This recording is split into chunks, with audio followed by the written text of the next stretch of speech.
Give it on, Jeffrey. Hey guys, welcome. Welcome to New Life Now. Let's give a lot of love to our praise team. Yes. To Olivia, our praise team leader, to Michael, vocalist, and to Jeffrey Fong on the drums. Yes. How was your Thanksgiving? Anyone went shopping? Who went shopping? Me. Was it crazy? Did you guys went shopping on Thursday night or Friday? Friday? I tell you something. I had to go shopping. I had to. I didn't want to, but I had to. I was shopping for hoodies for my basketball players, my basketball team. Yes, I know. I tell, they do not know how much I love them. They do not know. They do not know how much I love them, seriously. When you have to go shopping, it's one thing to go shopping, but I wanted to get the best deals. So they're trying to get personalized hoodies, either Nike, Adidas, or Under Armour, because they didn't want to sell it for Russell Brand or Champion. And we're trying to get it for $32 with name and everything. I'm like, okay, this is a miracle, right, King? It's a miracle. So Black Friday, you have to go do something. And I got some stuff, and then I got a really nice red Adidas hoodie, warmed up fleece, zip and everything else. Originally like $55, I got it for like $19.95. About $12 worth of like printings, like $32. I'm right there for these guys. I posted up the picture. What ingrates? I posted up the picture, black, red. Black, red, everyone say black, red. Black, red. Who wants black, raise your hand. Me. God, I know. Who wants red, raise your hand. Thank you. Thank you for the red ones, yes. Thank you. So then my players, right? I go, which one do you guys want? Which one? They were like, Coach, they were not feeling the red. I said, yes, I had to go back. I had to go back and they do an exchange and look for the sizes and that was another 2 hours. It was half an hour just looking for parking at the outlet stores. I was driving, right? True story. I said, let me just turn back and just give them the red. And no, some get black. It's fine. But then I know Garrett G, man, he'll say, come on, Coach, I want red. I'm going to hear it for the rest of my life, probably. And he's going to have like some type of symptom. He's like, something's going to happen to him. He says, I was like traumatized wearing red. So I said, okay, I'll go do it. Long story short, right, here's what I did. I went back to the outlet. You cannot find parking spaces. People were parked all over the perimeter. Illegally, seriously, and cops were giving red tickets right on the windshield because there was just too many cars. Here's what one guy did. You know how when you get into these malls and these outlet stores, there are certain islands where trees are planted and then no parking spaces. This guy had an SUV. Exactly. This guy had an SUV. He takes it right on the island where the trees are. Like, if you're gonna park illegally, I understand, stay with everybody else, but you do not park illegally right there. And it was right in the entrance. So there was a cop, cops were all over the place, and the cop came over. He says, what are you doing? I'm going shopping. This is after half an hour looking for my space. I'm like, this guy's man. And he got mad at the cop. And the cop goes, and then he started to move. So he started to move his car, like about to get mad and everything else. He had his shades on and everything else. He was really pissed off at the cop. And the cop was like, you parked illegally. So he goes, okay, I'm moving. No, you're not moving right now. You go right there, you stay right there, I'm gonna give you a ticket. So he got a ticket, but as he was getting a ticket, he was just like, I should not be getting a ticket. Why should I be getting a ticket? Or, are you crazy? Why are you giving me a ticket? Question for all of you guys. Is that a good behavior? Is that the right behavior? No, it's absolutely it's crazy. So my question to all of us today is really like, how have you been trained? I want to say trained. It's all about training today. How have you been trained to be the best version of who you are? Are you guys following me? Pick your pen. Let's go. Everyone say, let's go. Go to your program. Title of today's message, Train to be your best self. I'm going to ask you a very simple question. How are you doing with God's words? Please read 1 Timothy 4. Some take nice and loud. Train yourself to be godly For physical training is of some value, but godliness has value for all things. Take your pen. Train. Circle the word train. I want to say train. Train yourself to be godly. Underline godly. I want to say godly. Train. Now, physical training, there's some value into it, but godliness training has value for what? All things. Circle all things. Look up, please. I'm sure you guys go to the gym. I'm sure you guys go work out. You guys have training for basketball, volleyball, badminton, whatever it may be. Training for music as well, too. It may be piano. It may be a whole host of things. So physical training is good for your body. That's what it says. Yeah, you should be in good health. Musical training is good for you as well, too, for your mind to express yourself. Very cool. I know that parents usually say, hey, music lessons, piano lessons, something just to get the kids out there. Computer lessons as well too. All those things are good. Here's what the Bible says, guys. There's a training that we all need. So if it's just physical training, you're going to get something out of it for your body. But there's a training that trains to be the best of who you are, and that's godliness training. Let me read something to you guys. Parents, this is really cool for you, and for everybody else as well too. Did you know that, who went to Harvard Law School? One, thank you. Got it. I knew I had some smart ones here. And some liars here too. Yes, got it. Now, who went to, okay, not Harvard Law School, but then who went to Harvard medical school? Anyone here? Okay. Anyone Harvard Business School? That's cool. Did you know that Harvard has a project called the Kindness Project right now? They've recognized this. In all their hundreds of years of probably the best, supposedly, education in business, law possibly, next to Yale Law School, and et cetera, et cetera, et cetera. No, whichever school you like, that's fine.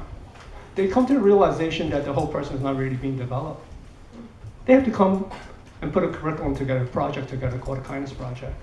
Could you imagine that? Listen carefully. Harvard psychologists have been studying what it takes to raise good kids. Parents, would you like good kids? Yeah, I'm sure we all do. Forget about parents for a moment, all of us. We want to be the best version of ourselves as well too. They got 6 tips for us. I'll just mention 2. Make helpfulness and gratitude routine. That's one of the 6. Make helpfulness and gratitude a routine. Not once in a while, but it's a routine. Here's what it does for you. Studies have shown that people who engage in a habit of expressing gratitude are more likely to be helpful, generous, compassionate, and forgiving. Wow. They're also more likely to be happy and healthy. Can you imagine that? So question to all of you, who has a habit of doing that? Who's been trained to do that? We're not trained for that. Not intentionally, right? I don't think any one of us here have a program that we attend, right? Like, I'm attending this particular program. I'm going to be trained to be able to be more generous. Right? We're not there. So here's another one I'm going to share with everybody. Show your kids the bigger picture. This is a good one, just as good. I picked these 2 because they're very, very relevant to us and to you as well too. It's something that you've been going through, but you may not know it. You may not know this, but it's something that all of us have been going through. Here's another one. Show your kids, show each other, show yourself the bigger picture. And here's what it means. It says, almost all children empathize with and care about a small circle of families and friends. That's you and that's me. It's natural for us to empathize, to understand what our loved ones are going through, what our closest ones are going through. But that's not enough. Here's what Harvard said. Harvard says, the trick is getting them to care about people who are socially, culturally, and even geographically outside their circles. You have to be trained to learn to be compassionate. You want to be the best version of yourself. You have to be trained to learn to be grateful. To be the best version of who you are, you have to learn all of that. It's a practice. Everyone say practice. The second part over here is very, very simple. You have to learn to not just love your own circle of people. It comes natural to you. You love your parents, you love your friends, you love each other, you love your teammates, you love each other right here. That's a small circle. And what the study has shown is that we have to teach ourselves, our kids, and ourselves. We can't just teach our kids, we have to teach ourselves before we teach our kids. And we model those actions to love others and reach out to others who are socially, culturally, and geographically different from us. And once we have that, and once we start to be trained in that, there's transformation inside. Here's something very interesting. Please read again. 1, 2, 3, 1 Timothy 4, 78, nice and loud. Train yourself to be godly, for physical training is of some value, but godliness has value for all things. How are you doing with God's words? What's number 1? Please read it for me. Oh, the letter O stands for? R. D. S. Service. This is how New Life Now trains us to be our best version. Like that acronym. This is based on this, the acronym. We break all that down. God has given us, and here's the amazing thing, guys, if I could have your attention. It's 2,000 years later, and Harvard said we have to put something together for kindness. Think about it for a moment. Please think about it really, really hard. It takes 2,000 some odd years later for one of the best known institutions in the world, ranked 1, 2, or 3 probably in many areas. And they today, or just very, very recently, come across and say, we need to get our people to start to think differently. It's not just about law, it's not just about medicine, as good as all that is, and all that is necessary for our survival and for the best of us physically. But to them, they said, we need to do something a little different in terms of kindness. We need to get this project going on, put a lot of money and experts behind it. This is the expert right there, guys. W stands for worship, so question for all of you. Catch this. You've been trained. You may not know this. And some of you are being trained. W stands for what? You guys are here. You guys are here. This is worship. Every week. If you're here, let's just say, just round numbers. If you're here every Sunday, how many times are you here in the year? 50? 50, right? 52, 50, right? Just round the numbers for now. I have a question for all of you. If you were to go work out in the gym, at least how many times do you have to go to the gym? Just to get something going on. 3. Just to get something going on, right? Minimum is 1, right? Just to I gotta go to the gym. Don't you believe that if you have to work out to do something for your body, to train physically, do you have to go at least once a week? When you play basketball, volleyball, do you have to go at least once a week? Yeah. If you don't go once a week, what happens to your skill set? Right away it drops. Parents, you send your kids to music lessons and all types of lessons. Once a week at least? I know it's at least once a week. They got assignments. If you don't do it once a week, what happens? They're not going to improve. And not just once a week, you go home and you practice, at least half an hour, age appropriate, sometimes 15 minutes. For some of you, you guys are training 2 or 3 times a week, just so that you could have a little advancement. So worship is the same. We're here. You get uplifting songs from our praise team later. Give them a lot of love.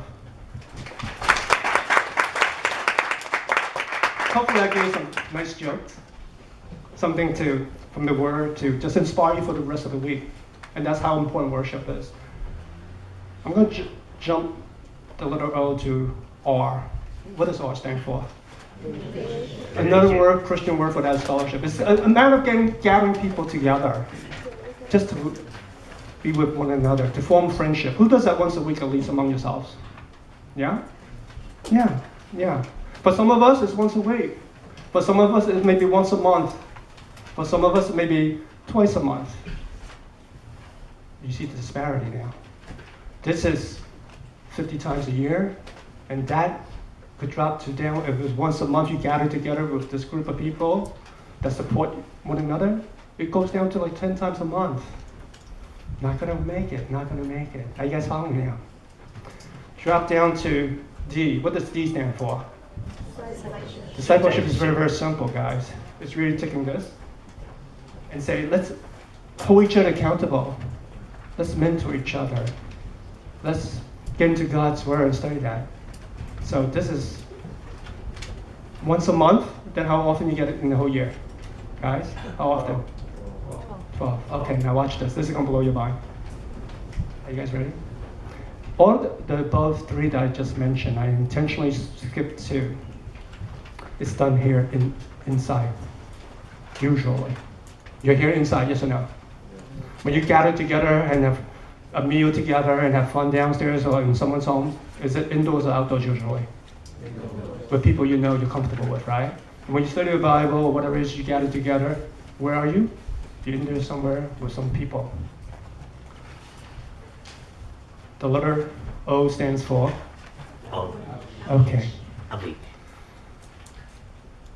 How often do you intentionally go out of your circle? Just like what the Harvard psychologist said. How often do you go out of your circle? Out of your social circle, geographic circle. Are you guys hearing now? That's what outreach is, so that you can intentionally meet other people, so then you could empathize with them. So it's not just this color. Are you guys getting that? So it's not just this color, it's not just this social, economical status that we have. No, it's not just this. That we engage with many, many different people. Are you getting it now? Wait, still wait. For the church, usually like maybe once a year. I'm not talking about this church, I'm talking about church in general. When they go and outreach something, it might be a missions trip, it might be local, it might be 2 or 3 times a year. If you're doing 2 or 3 times a year, or maybe once every quarter, they're like, man, we're doing good stuff. Once every quarter is how many times a year? 4, thank you. Jeez, I thought you guys are Asians. You guys are supposed to be like this. You guys are supposed to be like this. Once a quarter, come on. Quarter's 4. Let's not go there, no math lessons. Service. You see service? That's love. That's compassion. Are you guys getting it now? Exactly what the Harvard people are saying. What the Harvard people are saying is the 2 most important things out of the 6 on the tips is that you have to engage with people not of your own, so that you can expose yourself to many, many different experiments and experiences with other people. And now you start to be the best of who you are, so you're not like this. Are you guys getting that? The second thing is you're going to have this empathy for other people, totally different from you, totally different from you. You break all the stereotypes, totally. They become people to you. They become person to you. And that's what's necessary. And you start to grow inside. And that's what outreach is. And when you start to love them, and love each other, just love, intentionally, something grows within you. That's service. I know we serve here. I know some of you guys serving our church amazing, amazing way, but who are you serving? In here, right? We have to serve where? So those 2 items are outside. Take your pen, follow me. Please read the need for D15:4 nice and loud. Deuteronomy 15:4, 1, 2, 3. There should be no poor among you. My attention, please. I made a lot of mistakes as a pastor. I made a lot of mistakes as a pastor of this church. And those are good mistakes that I've made. Because I don't know. No one taught me.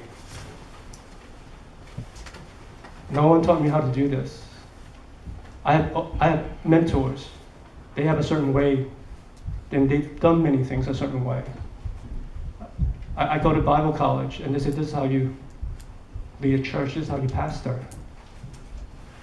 They would say, you should definitely take up Greek and learn the Bible. Don't just read it in English, but read it in Greek. I said, oh my goodness, jeez. And then after that, they said, you have to study Hebrews, the original text language. I said, oh my goodness, God. But that's what they prepare you for, seriously. And the reason they prepare you for the original language is so that you could really, really understand what's happening. That's what they say. I said, come on. Can I do something else? Can I skip those classes? And then they teach you about many, many different things. Good stuff. I'm not putting it down. Good stuff. They talk about how to preach. They talk about how to teach. They really get into the word really, really well. Where's that done? It's all indoors. So if you get a pastor who's been trained for a couple of years just in this, in all the details, what do you think when I come back here and if I were to launch a church, what do you think I'm going to do? I'm going to teach you the same thing. It's what I know, it's what I'm taught to do. And we're going to get into this. And then we do this, and we do this, and we're here, and I think everything's okay. But then I learned something. I said, no, this is not it. Totally not it. We have a portion of it. It's almost like going to the gym, and all you're doing is just chest day. Guys know, Monday is International what? Chest day. There you go. When's leg days? Never. Exactly. So we are not healthy. Are you guys getting it? We're not healthy. We're not healthy.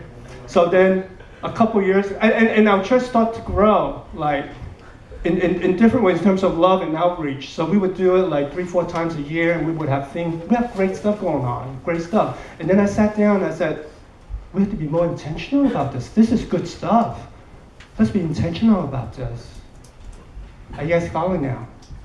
If it's good stuff, if we gather here 50 times a year, then we should be going out 50 times a year. We should be sharing love 50 times a year. If we're studying this 50 times a year, once a week, then I should be out there. Are you guys following now? Now I'm totally balanced. This is the best part that will come out. Now we're getting it. So that's what happened with D15-4. So today is just sharing with you. Your best self comes out. And why the need for D15-4? Take your pen. The purpose statement of D15-4 is to train you to love Jesus, to love people, to train others, and to plant churches. Are we all good? Everyone say cool. Cool. Please read the purpose statement now that you filled in. 1, 2, 3. D15-4 trains you to love Jesus, love people, train others, and plant churches. I have a short little slideshow. Lights, please.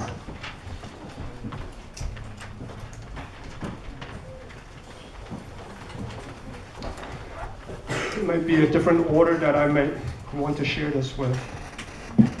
This is Yonkers.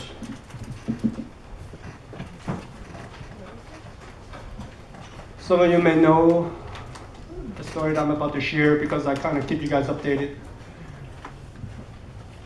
Is it beautiful?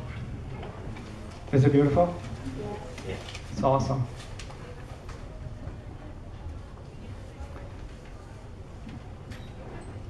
This lady reaches out to me out of the blue. I have no idea who she is. And she goes, my name is Lourdes de la Cruz. I want to do something for the poor and the homeless up in Yonkers. I don't know how to do this. I don't know what to do. But I've been following some of the pictures, stories that you post on D15-4 because my friends know who you are, and they told me to check it out. Can you please come up? And can we have a talk? I went up and we had a talk. And she showed me around the whole downtown Yonkers areas, and it's a really tough neighborhood. She had no space, she has no money, she has no support, she's all by herself, and she has this, like, I really want to do something. And here's what and we prayed after walking on the first time, after meeting her for 2 hours. We stood on the street and we just prayed. I said, Lord, we need a space.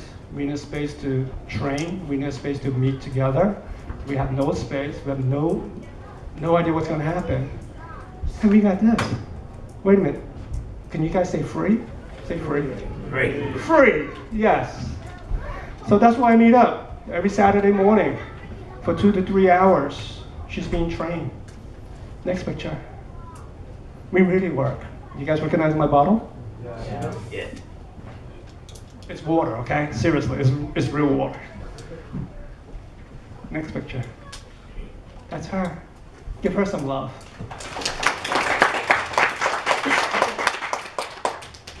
If I were to talk a little bit to you about, it's my 6th time meeting her so far. We're able to launch this after 35 days. We're able to launch this after 5 meetings, about 3 hours each time. If I were to tell you a little about Lourdes, it'll blow your mind away, totally. But due to time, we save it for another time. She's an inspirational woman. She's a single mom raising a 17-year-old teenager about to go to college. Lotus is on her own. But she says, God has given me this call, and I have to live this out. I said, Lotus, D154 is with you. New Life Now is with you. And I am with you. And she was so floored. No one believed in what she was doing.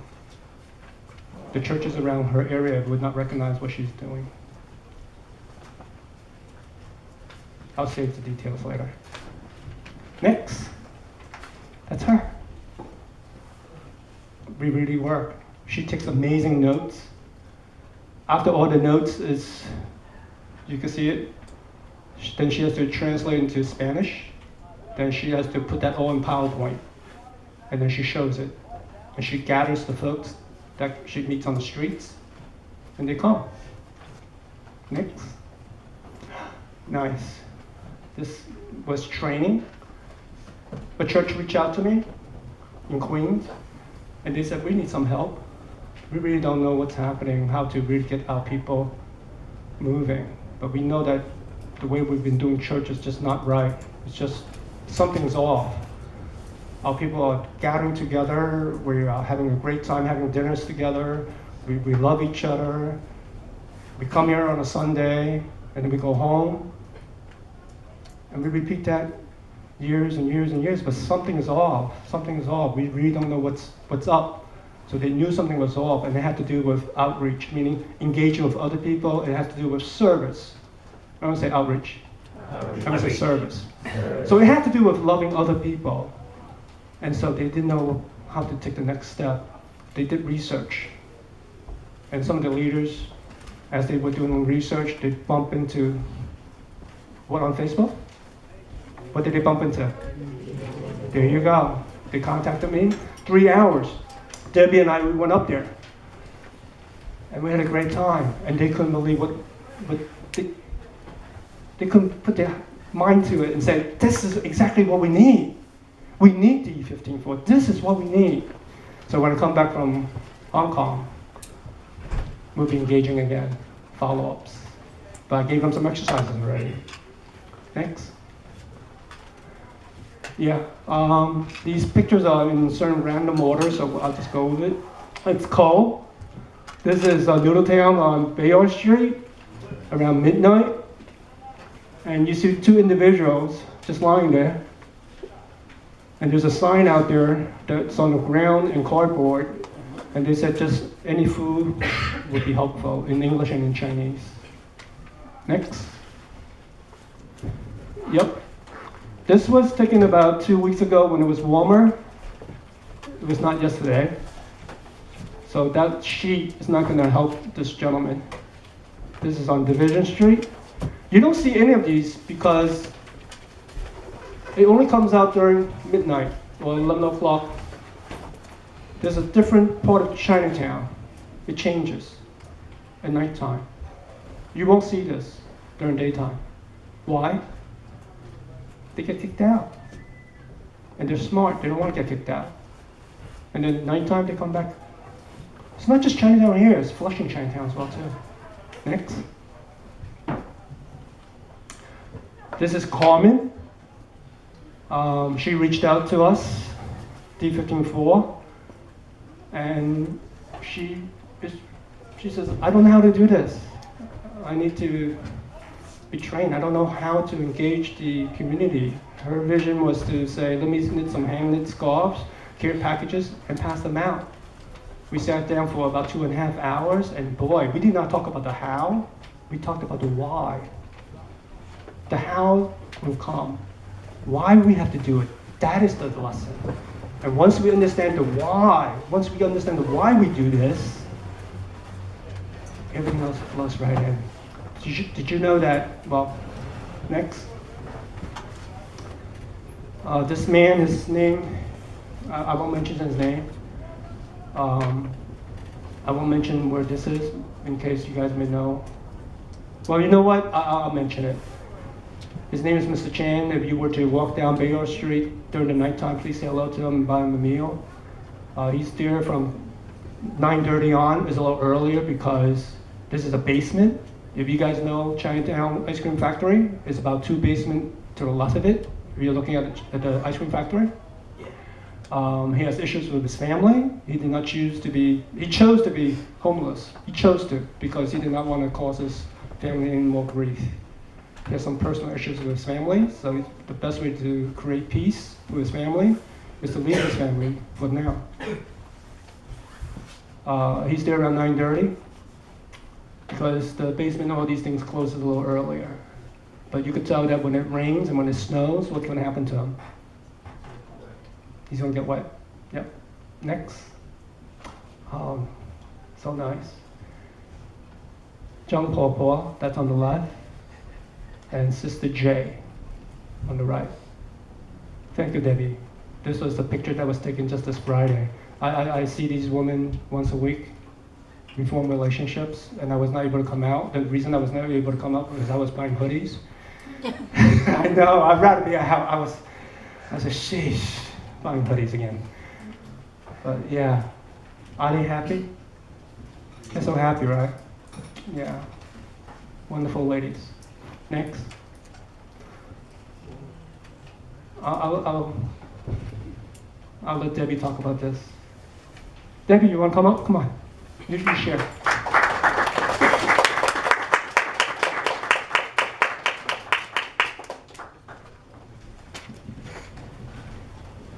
Hi everyone.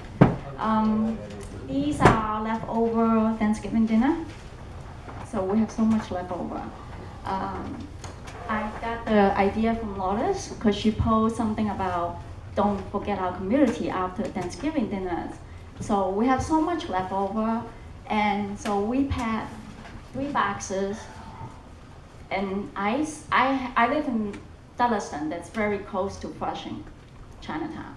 I remember I see a lot of homeless there. So we packed 3 boxes, and then we drove down there just to look around to see if there's anyone that we can help out. After 3 boxes, we still have a lot left over at home. We've been eating these leftover for the past 2 days. I'd be able to give them out, 2 boxes to one of. It wasn't that many homeless this weekend. I think it was just because Thanksgiving, so that might be some churches or center they was preparing Thanksgiving dinner for them. So it was good to share some meal with these people.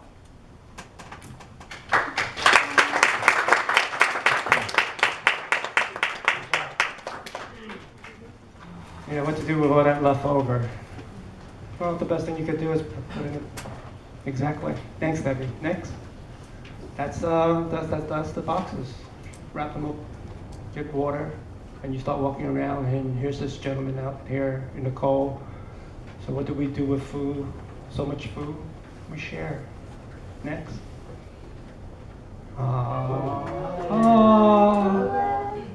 Let me read this to you. This is Helen. You guys know Helen? Yeah. How often does she come here?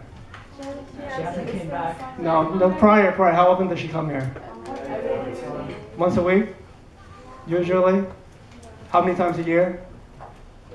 50? You guys are slow.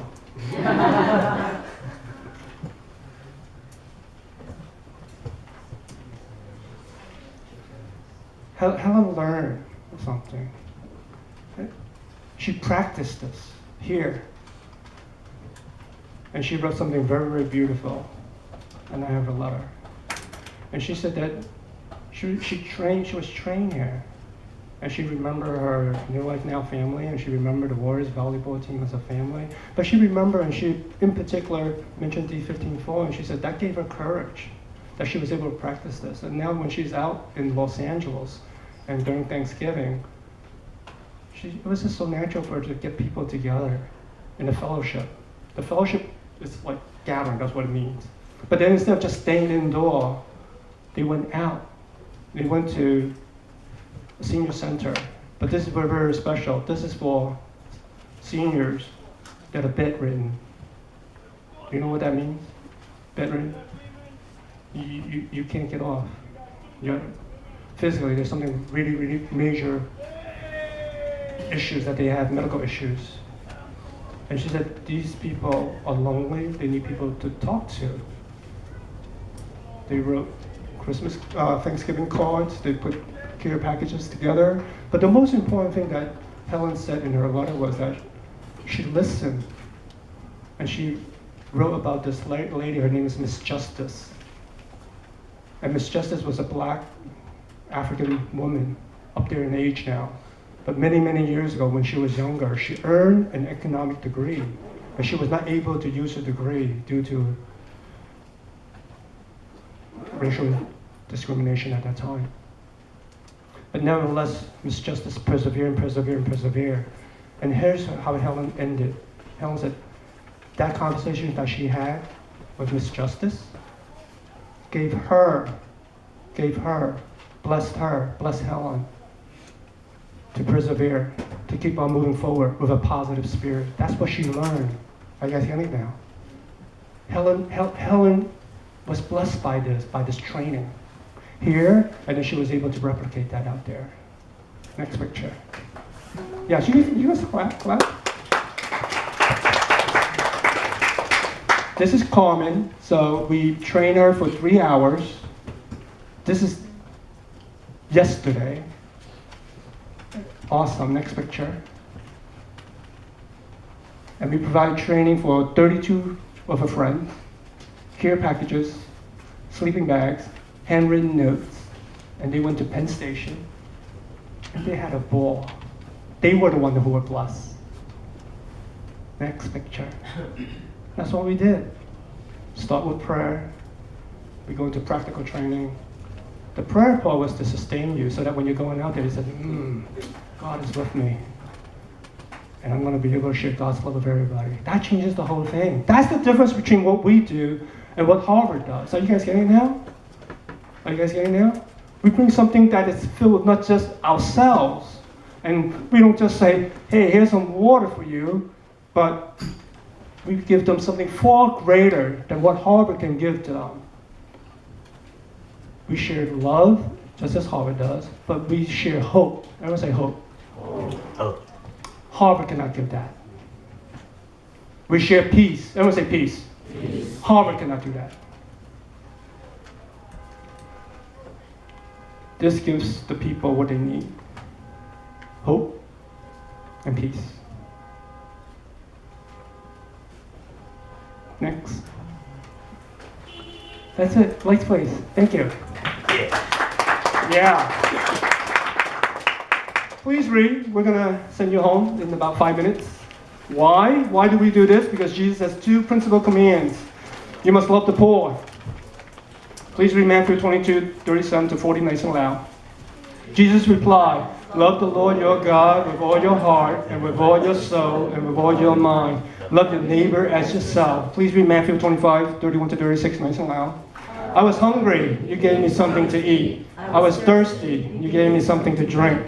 I tell you the truth, whatever you did for one of the least of these brothers of mine, you did for me. That's why we do this. That's why we do this.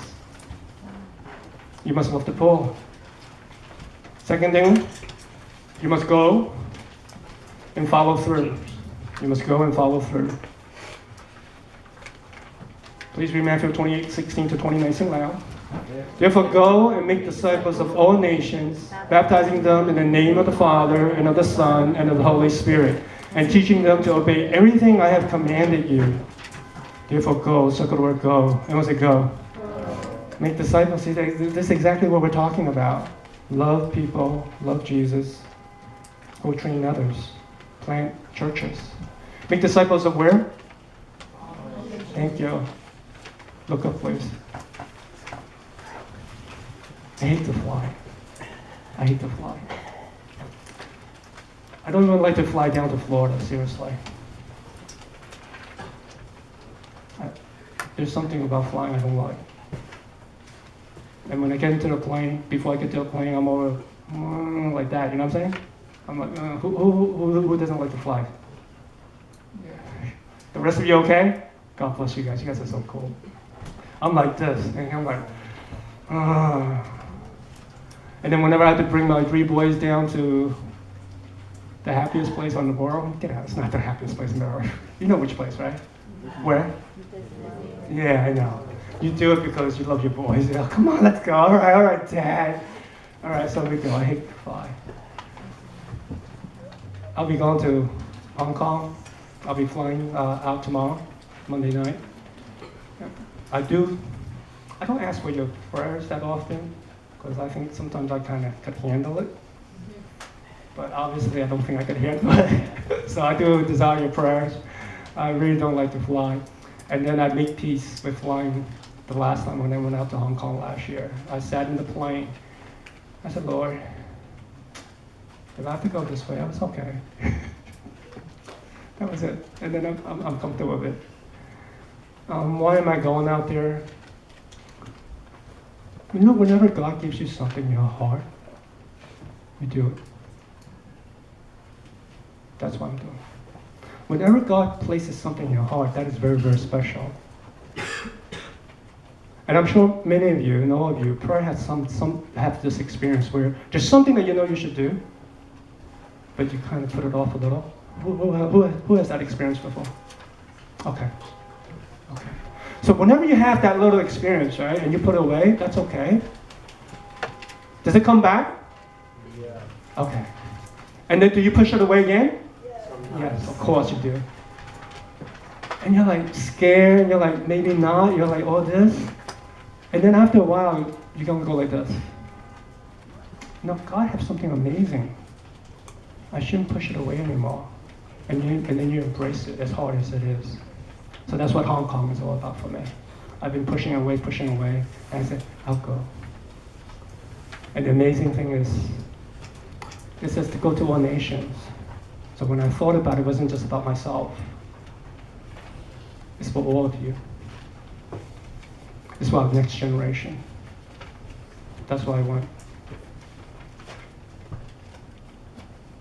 It's not for me. There's a part of it that's for me that I have to answer. That's personal. The reason I'm going to Hong Kong is for you. Seriously. I'll explain why. If I don't go, then I'm not modeling it. Are you guys following? If I don't go, then I'm not modeling it. Harvard says if you want to raise good kids, here's what you have to do. But there's a part that you have to model it as a parent. You can't tell your kid, be grateful, be grateful, be grateful, be grateful for what you have. Look at all these toys, look at all these, be grateful. And then automatically your kid says, oh, we're grateful because you told us to be grateful. It doesn't work that way, right? We don't learn that way. I know I don't learn that way. My dad has always said, be grateful, but then I don't get it. He may have said it 1,000 times, I still don't get it. But then I have to go through it. Are you guys getting it now? So then for myself, I have to go through this because I said, if I desire something like this, and I said, this is good for all of us, then I have to go out there and do this and go through all of this. And then when I'm able to go through all this, and I could bring back my experience and share it together collectively. And not just for myself, so then our leaders can do this as well too. And all of us, and then you start to say, hey, we could do this.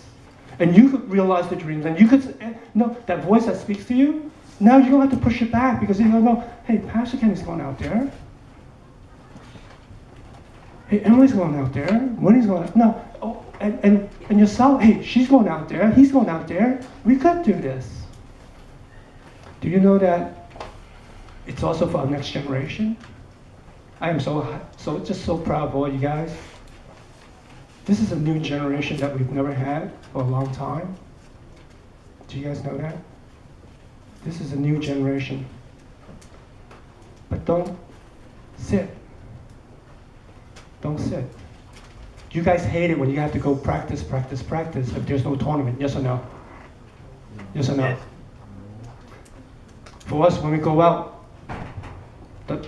that's the time we practice. I mean, this is practice. When we go out, that's the tournament. That's the fun time. Are you guys hearing now? So all the practice that we have every week here is aimed to train you to go out. Now we're getting it, right? Now catch this now. What I'm doing with Hong Kong. You are doing the same. No difference. No difference. When you go out, what's happening? You are setting the example for many, many others who comes after you at our church. Are you guys hearing now? Yeah? I want you guys to get this. I don't want to belabor the point. There will be people who come after you, those doors. It may be next week, it may be next month. Catch this, and then you guys can go. There may be new people who are going to come through those doors next week or next month or next year. When they walk in here, they will see a new normal here. That our church is very, very different. We do all those 5 things all the time. And that's the difference. Take your pen. I'll jump to Galatians 2, 9 to 10, nice and loud. James, Peter, and John, those reputed to be pillars, they recognized the grace given to me. They agreed that we should go to the Gentiles and they to the Jews. All they asked was that we should continue to remember the poor, the very thing I was eager to do. Your response to grace is natural. Your response to grace. James, Peter, and John, those reputed to be pillars, that means they're leaders of the Jewish church. They recognize the what? Grace. Circle grace. Someone say grace? Grace. Given to me. This is Paul talking. He goes, they agreed we should go to the rest of the world. That was what Gentiles mean. And where are they going to? Which group? All they asked was that we should continue to remember the poor. Circle, remember the poor. Everyone say remember the poor. Remember the poor. And the next sentence, read. My goodness. 2 things. I'll leave you with 2 things. Matt, are you ready? Come on.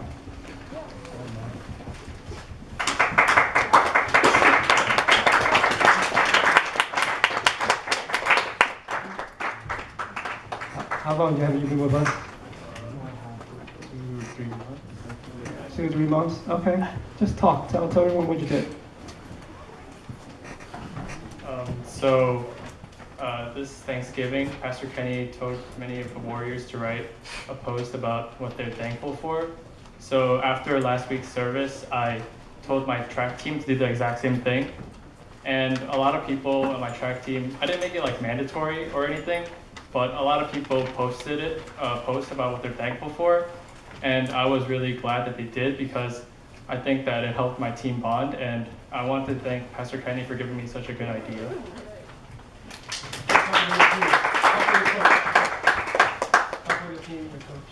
What happened to the team?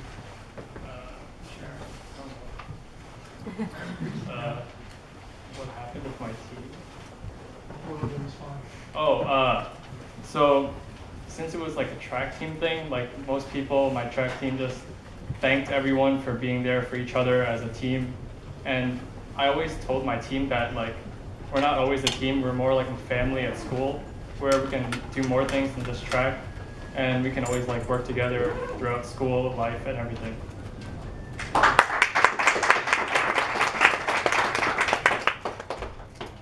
So Matt's been here for about 2-3 months. He comes Sundays, he sits and he hears and he listens to the praise team. And he's learning. And what I want to share his story with all of you was he posted a very, very nice story with his track team. And his coach heard about it, saw it, read it as well too. So it happens out there, you're trained to do this, and then you're sent out. He's only been here for 2 months, and he says, I'm going to apply that. I'm going to outreach, I'm going to love by words, that's leadership, and I'm sure there are many other things that he's going to be doing. There are 2 things that I would like you to participate in. Remember, it's about training. I want to say training. It's training so that you can learn to be compassionate. It's training that you can start to reach other people that you may not necessarily be comfortable with. The first thing you could do is, you know how you learn to be grateful and generous? We are trying to raise money for 70 cans, tin cans of cookies for the elderly. In mid-December, Pastor Sam and some of us, not me, but some of us, will be going to a senior citizen home. They'll be visiting 70 elderly. And what they would like to do is to bring a can of cookies to each one of these elderlies. How you could participate and practice the training is on your thank you card or on your notes here. Very, very simple. You could say, I'll support and I'll donate 1 tin. How much is 1 tin? Thank you, okay. How much is 2 tins of cookies? $2, $10? Okay, that's all right, that's all right, okay. If you want to do one, and you might say, Pastor Kenny, I don't have any cash on me, that's okay. Emily will take money from you next week. All you have to do is, not out of guilt trip, please. This is not to say after you say something like this, I need to do this out of guilt. You say, oh, do I have? No, never. You don't have to. But it's one that's out of love that comes and say, yes, it just feels so good to do this. Are you guys following me? Yeah. So if God speaks to you and it moves your heart, you might say 5 tins or 1 tin or maybe half a tin. You say, I got 250. I do half a tin, and then someone else will do another half a tin. Tin means a tin can. Okay, that's what tin is. Tin can cookies. It's $5. It would make the day. It would make the day. See, Pastor Sam said to me, he says he's looking to raise money. I said, right here. Are you guys hearing it? Because he said, where's he going to get the money for 70 cans of cookies? I said, Pastor, we got this. We got this enough times. We got this. If each one of us 1 tin a can, we're almost right there, okay? That's one thing you could do. Second thing you could do, and then you guys could go have lunches. Brittany and Jeannie. You guys want to stand up so they know who you are? So some of the b-boy kids would not know who you guys are. Give them some love. Yes, yes. So they reached out to me. They're going to form an event. And they're going to invite all of you. Are they invited? Okay, just in case. They're going to do a walkout December 23? Yes? Yes. That's a Friday. And so just look for it. So a walkout simply is outreach. They're going to walk around. They're going to plan everything out. So that's to get you out. That's to get you out. Are you guys getting it now? That's to get you out there, engage, and see others. I'll miss you guys for 3 weeks. I won't be here. You guys are such lovely people. Let us pray.